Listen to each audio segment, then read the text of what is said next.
ನಮ್ಮ ಮೆಟ್ರೋ ಇದು ದೇಶದಲ್ಲೇ ದುಬಾರಿ ಮೆಟ್ರೋ ಅನ್ನೋ ಕುಖ್ಯಾತಿಗೆ ಸಿಲುಕಿದೆ. ಬಿಎಂಆರ್ಸಿಎಲ್ ಅಧಿಕಾರಿಗಳು ದರ ಏರಿಕೆ ಕಮಿಟಿಗೆ ನೀಡಿದ ತಪ್ಪು ಮಾಹಿತಿಯಿಂದಲೇ ಇಷ್ಟೆಲ್ಲಾ ದರ ಏರಿಕೆಯಾಗಿದೆ ಅಂತ ಸಂಸದರು ಹೇಳ್ತಿದ್ದಾರೆ.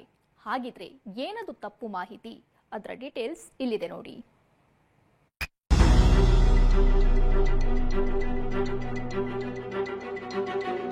ನಮ್ಮ ಮೆಟ್ರೋ ಸದ್ಯ ಬೆಂಗಳೂರಿಗರ ಜೀವನಾಡಿಯಾಗಿರೋ ಸಾರಿಗೆ ವ್ಯವಸ್ಥೆ.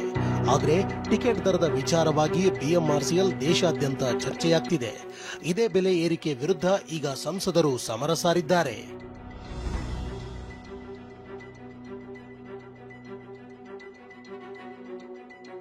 ತಪ್ಪು ಲೆಕ್ಕ ನೀಡಿದ್ರ ಬಿಎಂಆರ್ಸಿಎಲ್ ಅಧಿಕಾರಿಗಳು. ಗಣಿತದ ಪಾಠ ಹೇಳಬೇಕಿದೆ ಎಂದ ಸಂಸದ ತೇಜಸ್ವಿ ಸೂರ್ಯ. ಕಳೆದ ಫೆಬ್ರವರಿ 9ರಂದು ಮೆಟ್ರೋ ಶೇಕಡಾ 105ರಷ್ಟು ಟಿಕೆಟ್ ದರ ಏರಿಸಿತ್ತು. ಆಕ್ರೋಶಕ್ಕೆ ಮಣಿದು 13ನೇ ತಾರೀಕು ಶೇಕಡಾ 71.5ಕ್ಕೆ ಟಿಕೆಟ್ ದರ ಇಳಿಕೆ ಮಾಡಲಾಯಿತು. ಆದರೆ ದರ ಏರಿಕೆ ಸಮಿತಿಗೆ ತಪ್ಪು ಮಾಹಿತಿ ನೀಡಿ ಶೇಕಡಾ 105.5ರಷ್ಟು ದರ ಏರಿಕೆಗೆ ಮನವಿ ಮಾಡಿದ್ರು.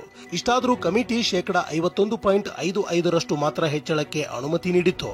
ಆದರೆ ಬಿಎಂಆರ್ಸಿಎಲ್ನವರು ಶೇಕಡಾ 71.5ರಷ್ಟು ದರ ಏರಿಕೆ ಮಾಡಿದ್ದಾರೆ.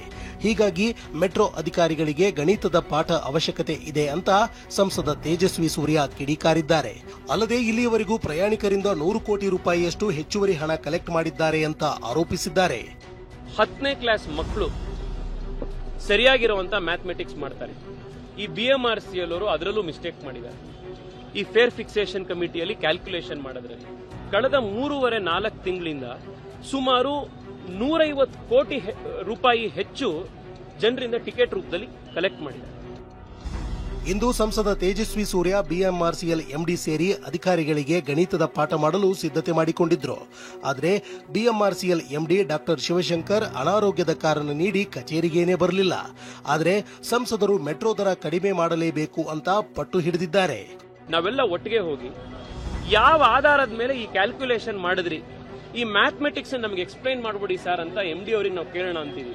ಮೆಟ್ರೋ ಜಾಸ್ತಿ ಆಗಿರೋದ್ರಿಂದ ಎಷ್ಟೋ ಜನ ರೈಡರ್ಶಿಪ್ ಕಡಿಮೆ ಆಗಿದೆ. ಕಡಿಮೆ ಮಾಡಬೇಕು, ಇದನ್ನ ರಿವ್ಯೂ ಮಾಡಬೇಕು, ಪರಿಷ್ಕರಿಸಬೇಕು ಅನ್ನುವಂಥ ರಿಕ್ವೆಸ್ಟ್ ಅನ್ನ ತಿರ್ಗಾ ಅವರಿಗೆ ಮಾಡ್ತಾರೆ. ಒಂದು ವೇಳೆ ಮೆಟ್ರೋ ಟಿಕೆಟ್ ದರ ಕಡಿಮೆ ಮಾಡಿಲ್ಲ ಅಂದ್ರೆ ಮೆಟ್ರೋ ಅಧಿಕಾರಿಗಳು ದರ ಪರಿಷ್ಕರಣೆ ಸಮಿತಿಗೆ ನೀಡಿರುವ ತಪ್ಪು ಮಾಹಿತಿಯನ್ನೇ ಪ್ರಶ್ನೆ ಮಾಡಿ ಹೈಕೋರ್ಟ್ಗೆ ಹೋಗಲು ಸಿದ್ಧತೆ ಮಾಡಿಕೊಳ್ಳುತ್ತಿದ್ದಾರೆ. ಆದರೆ ಕೋರ್ಟ್ಗೆ ಹೋಗೋ ಮೊದಲೇ ಬಿಎಂಆರ್ಸಿಎಲ್ ಅಧಿಕಾರಿಗಳು ಉತ್ತರ ನೀಡ್ತಾರಾ ಅಂತ ಕಾದು ನೋಡಬೇಕಿದೆ.